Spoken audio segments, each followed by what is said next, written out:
There are 4 problems written on the board. Two the following are irrationals or irrational numbers. One problem I will do, the remaining 3 should do the same method. Okay, shall I select the third one? Consider the third one it is. Now what it is? 2 root 3 minus 7 is an irrational number. So let us assume that it is a rational number, say R. This type 1 or 2 problem we did. Let us assume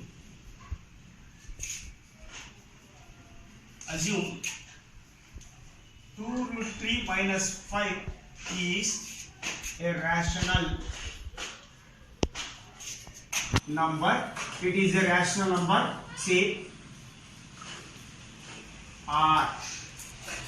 Say R, not P by Q R. P by Q R. This implies what? 2 root 3 minus 7 is equal to small. I told you always the root number should be separate or free term. So I will keep this 2 root 3 and R direction minus shift and shift right side. Sir, why can't we keep 7 here? 7 is not irrational number. We should keep only the irrational number separate, free term. Even it is not a free term. So then what to do? Root 3 is equal to, I can write R plus 7 divided by 2. R plus 7 divided by 2. Now root 3 is the free term. Now let us discuss. As R is a rational, then we should discuss the both RHS part and LHS part. So let's say the root 3 very free. It is a rational. But we should discuss about the rational, this is the right hand side part. As we know, R is rational. R is a rational. R plus 7 divided by 2 is also a rational. How? One example I will give. Put R is equal to any one number, say it is the 2, R is 3, whatever number you can take. Therefore, in this equation, 3 plus 7 divided by 2 is equal to 10 by 2. This is the 5. Okay? 5 is also rational. 5 is also rational. 5 is also rational. Means what? Whatever the number you keep for the 0, that is R any number, then you will get the right hand side is a rational. Means if right hand side R plus 7 by 2 is a rational, this implies what? Root 3 is also a rational. Okay? Root 3 is also rational is not possible. Why? Because obviously we know that it is irrational. So here no any extra explanation required. But it is impossible. That much is enough to write it is. We can write that is, but root 3 is, but it is impossible. That much is enough. It is impossible. What it is impossible? Root 3 cannot be rational. Obviously it is not impossible. So it is impossible. Therefore, I can write that 2 root 3 minus root 7 is an irrational.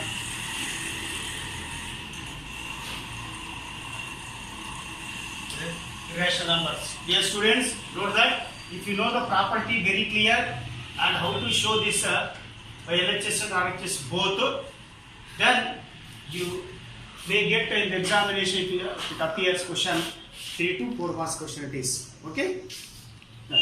Now here some problems I given, that is for homework purpose. It is show that 1 by root 2 is an irrational number. Second one, show that 7 root 5 is an irrational number. Third one, prove that root 2 is an irrational number, there it is a prime. Fourth one, prove that root 10 is an irrational number. These 4 are from model examples only, they are not from exercise. So from textbook only you can extract and write. You can write as it is, or you can solve by your own applying the method what I did it is. Those who are not following the correct individual, you can follow the examples also. All these are from the examples, but you are writing these questions in homework notebook, HW notebook. So you are kept already homework notebook. If at all you not kept me, so you should keep one new notes if you not kept the homework notebook. Then this is the homework. Then coming back to our exercise 1.2, 8th main I written. 8th main 4 problems I given. Among 4 problems in 8th main 1 problem I did. The remaining 3 problems in 8th main and the remaining exercise problems in 1.2 should do in practice notes. Once again I am telling you, the remaining problems from exercise 1.2, 1.2 you should solve in practice notes. The notes called practice notes.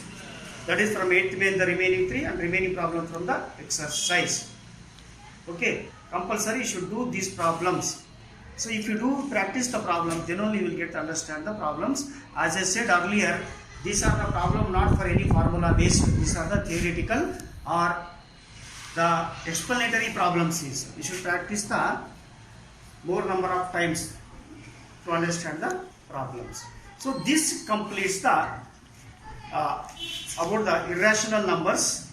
Next topic we are coming the real numbers. So before the real numbers, I want to follow the problems which whether you are following or not correct. Any doubts, you can ask me through phone calls or you can send the messages. Okay. Good morning, students. Now let us, for a while we can wind up the chapter that is the rational and irrational numbers, as it is required the geometry box and constructions. When school reopens, we can continue that chapter. Now we are moving towards the one more chapter in the algebra, that is chapter 5, simultaneous linear equations. Simultaneous linear equations. Well, so in lower class we studied the linear equation in one variable. So linear equation in one variable means this is the ax plus b is equal to 0. It is called a linear equation. Here it is having the only one variable, that is the x. X is the only one variable. Of course, a is not equal to 0. A is not equal to 0 and b is a constant. A and b are the real numbers. A and b are, that is, belongs to R, are the real numbers. This is the linear equation in one variable. This one now we learnt in the 8th standard.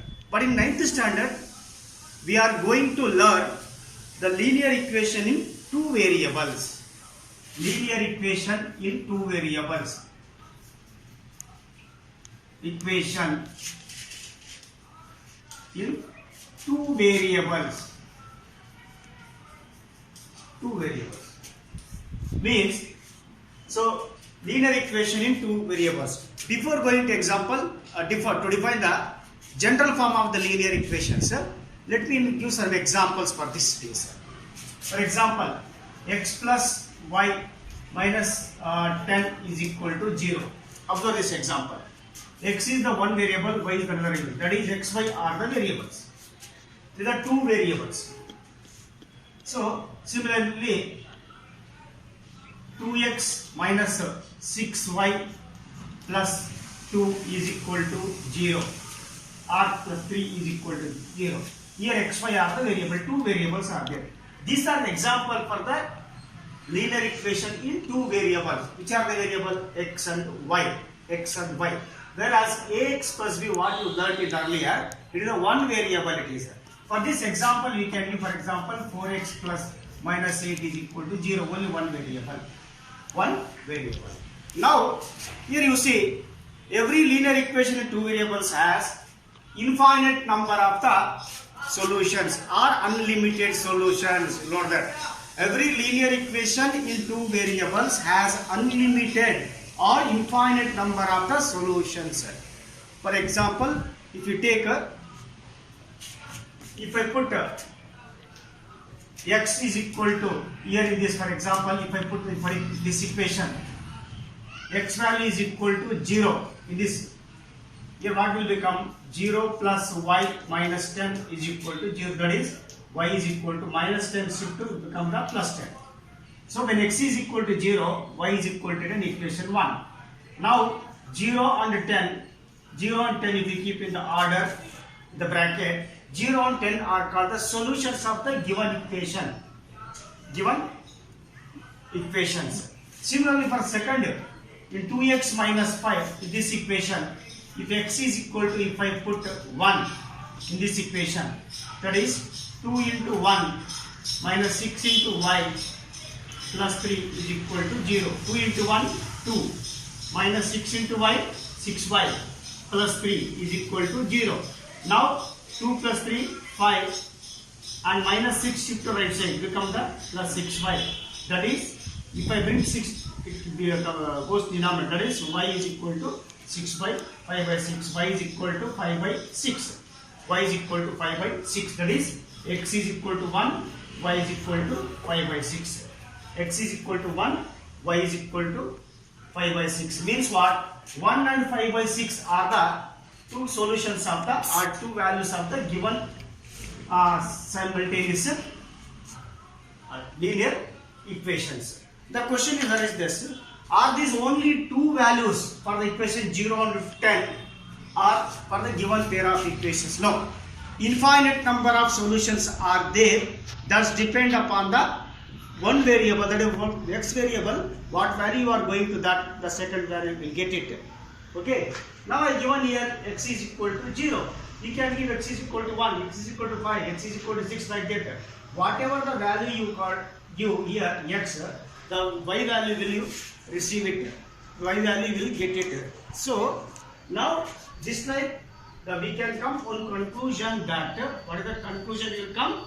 That is, the solutions for the linear equations in two variables have unlimited or infinite number of the solutions. Infinite number of the solutions. So this is how we have the linear equations in two variables. Okay. Now we are going to learn the general form of the linear equation in two variables. These are particular examples are given. I will take now the general form of the linear equations. What is the general form of the linear equations in two variables? It is in two variables. Now, system of the simultaneous linear equations. Now, a1x plus b1y plus c1 is equal to 0. a2x plus b2y plus c2 is equal to 0. That is, a1x, b1y plus c1, a2x plus b2y, a2x plus b2y plus c2 is equal to 0. Observe these two pair of the equations. That is, consider that these two linear equations in two variables, that is the x and y, where a1 b1 and a2 b2 are the numerical coefficients of x and y in equation 1 and 2. They are the numerals or numerical coefficients of the x and y in equation 1 and 2. Okay, and c1, c2 are the constant. They are called as the constant or real numbers. They are called as the constants. Constant. Now, the two equations, these two equations, that is a1x plus b1y plus c1 is equal to 0, a2x plus b2y plus c2 is equal to 0, are called the simultaneous linear equations in two variables. The system of simultaneous linear equations in two variables, that is a1x, b1y, c1 plus c1, a2x plus b2y plus b2y plus c2. Now, you have one more thing, that is, thus these two equations are said to be linear equations in two variables. Now, the solution to system of the linear equations will be satisfy both the equations. What is the satisfier? For example, x and y will have the two values for the equation 1. X is equal to suppose 2 here and y is equal to suppose 3. X is equal to 2, y is equal to 3 in equation 1, for example. So the same values 2 and 3 will also satisfy the equation 2. The same values or same solutions or same numbers will satisfy the second equation also. Hence these are called the word simultaneously. What is mean by simultaneous? Means the values which you are going to give or satisfy the first equation will also satisfy the second equation. Hence it is the name simultaneous linear equations in two variables. Simultaneous linear equations in two variables. You will say 2 bits. Now these are what you learned here. Now you have learned. Then I am going to define all this that you can take it. Okay. This once again you are starting or writing in the classwork only new chapter in algebra.